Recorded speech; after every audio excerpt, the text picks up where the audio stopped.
Hi friends, welcome back to my channel Sai cooking and fashion. ఈరోజు చుక్కకూర నువ్వుల పచ్చడి ఎలా చేసుకోవాలో చూద్దాము. ముందుగా ఒక కడాయి తీసేసుకొని దాంట్లో నువ్వులు వేసేసుకొని కొంచెం నీళ్ళు వేసేసుకొని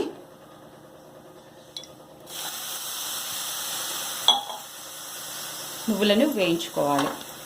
నువ్వులు వేయించుకునేటప్పుడు పొడి నువ్వులు కాబట్టి దాంట్లో కొంచెం వాటర్ వేసేసుకొని వేయించుకోవడం వల్ల నువ్వులు అనేది ఈవెన్గా వేగుతాయి.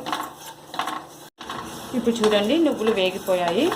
ఈ విధంగా వేగడం వల్ల మనకు పచ్చడి అనేది చాలా టేస్టీగా వస్తుందండి. ఇలా వేగిన నువ్వులని ఇలా చూసుకుంటే మనకి ఇలా మెత్తగా అయిపోతుందండి. అప్పుడు స్టవ్ కట్టేసేసి ఇలా వేగిన నువ్వులను ఒక పేపర్లో వేసేసుకొని చల్లారబెట్టుకోవాలండి. అలా చేయడం వల్ల నువ్వులు అనేది మనం మిక్సీలో వేసినప్పుడు చాలా ఫైన్ పౌడర్ వస్తుంది. ప్లేట్లో వేసినప్పుడు దాని ఆవిరి అనేది వేడికి అలా తడిగి పట్టేసేసి ఫైన్ పేస్ట్ అనేది రాదు. అదే ప్యాన్లో మళ్ళీ మనం ఒక టేబుల్ స్పూన్ ఆయిల్ వేసేసుకోవాలండి. వేసుకున్న తర్వాత అది కాస్త వేడి కాగానే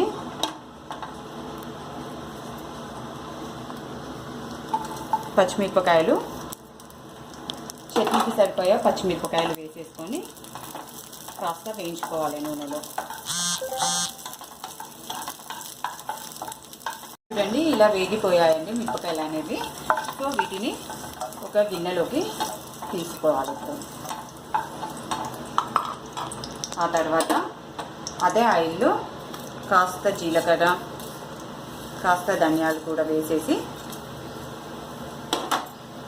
ఫ్రై చేసుకోవాలి. ఇలా వేయించుకున్న జీలకర్ర ధనియాలని ఇందాక మిర్చి తీసుకున్న గిన్నెలోకి తీసుకోవాలి. అదే ప్యాన్లో మళ్ళీ ఒక స్పూను ఆయిల్ వేసేసి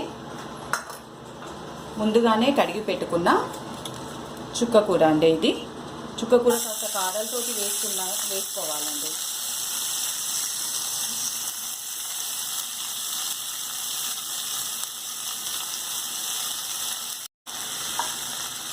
ఈ విధంగా ఆయిల్లో చుక్కకూరని మగ్గించుకోవాలండి. మనము కాడలతో వేసుకున్నట్టయితే చుక్కకూర అనేది ఆల్రెడీ పులుపు ఉంటుంది కాబట్టి దీంట్లో చింతపండు రసం కానీ నిమ్మరసం కానీ మనకు అవసరం ఉండదండి. ఈ కూరలో ఉండే పులుపే పచ్చడికి సరిపోతుందండి. ఇలా మగ్గిన తర్వాత కాస్త కొత్తిమీర, కొద్దిగా కరివేపాకు కూడా వేసేసి చుక్కకూరతో పాటు మగ్గించుకోవాలి. ఇందాక మనము పేపర్లో పోసి చల్లారబెట్టుకున్న నువ్వులని ఒక మిక్సీ జార్లోకి తీసేసి పౌడర్ చేసుకోవాలండి. ఈ విధంగా పౌడర్ చేసుకోవాలండి.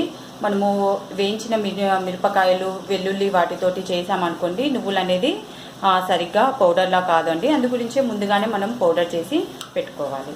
ముందుగా ఫ్రై చేసి పెట్టుకున్న మిర్చి, జీలకర్ర వీటన్నిటిని ఈ నువ్వుల పొడిలో వేసుకోవాలండి. దాంతోపాటు ఒక 2 వెల్లుల్లి రెబ్బలు పొట్టు తీసినవి పచ్చివే వేసేసుకోవాలి.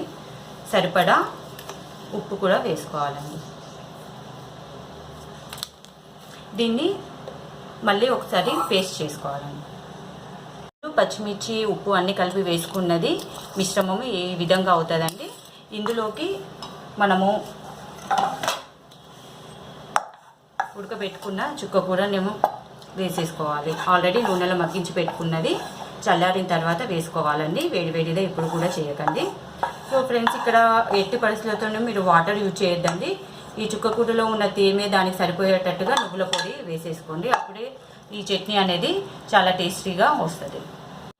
ఇలా మిక్సీ పట్టుకున్న పచ్చడిని మిక్సీలో నుంచి మనం ఒక బౌల్లోకి తీసేసుకొని సర్వ్ చేసుకుంటే చుక్కకూర నువ్వుల పచ్చడి రెడీ అండి. ఈ పచ్చడి మనకి చపాతీలోకి, వేడివేడి అన్నంలోకి నెయ్యి వేసుకొని తింటే చాలా బాగుంటుందండి. ఆకుకూరలు ఇష్టపడని వాళ్ళకు, పిల్లలకైతే ఇలా చేసి పెట్టడం వల్ల వాళ్ళు ఈజీగా తినేస్తారు. ఫ్రెండ్స్, తప్పకుండా ఒకసారి ట్రై చేసి చూడండి. మీకు నా ఈ వీడియో నచ్చినట్టయితే షేర్ చేయండి మీ ఫ్రెండ్స్కి, రిలేటివ్స్కి. అలాగే లైక్ చేయండి, సబ్స్క్రైబ్ చేసుకోండి. పక్కనే ఉన్న బెల్ బటన్ని ప్రెస్ చేయండి. నా అప్కమింగ్ వీడియోస్ మీరు చూడగలుగుతారు. Thank you.